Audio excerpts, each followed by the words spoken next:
2011, Nicky Oppenheimer, petit-fils d'Ernest, prend une décision historique.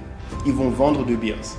Après 80 ans de contrôle familial, les Oppenheimer vendent 40% de De Beers à Anglo American pour 5,1 milliards de dollars.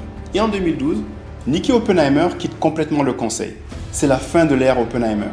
Pourquoi ont-ils vendu?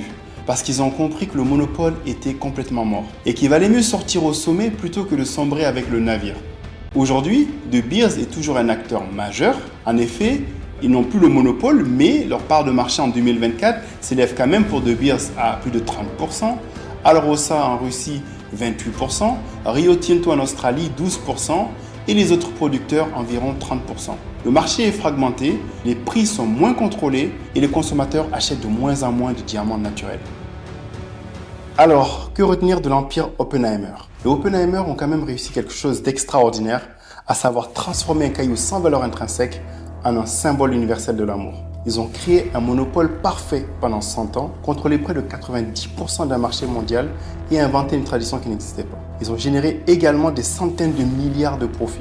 Mais de l'autre côté, ils ont également financé des guerres civiles, profité de l'apartheid, menti sur la rareté des diamants et également manipulé des générations entières. Alors, héros ou méchants? Comme d'habitude, il faut nuancer les choses. Moi, je dirais qu'ils sont les deux.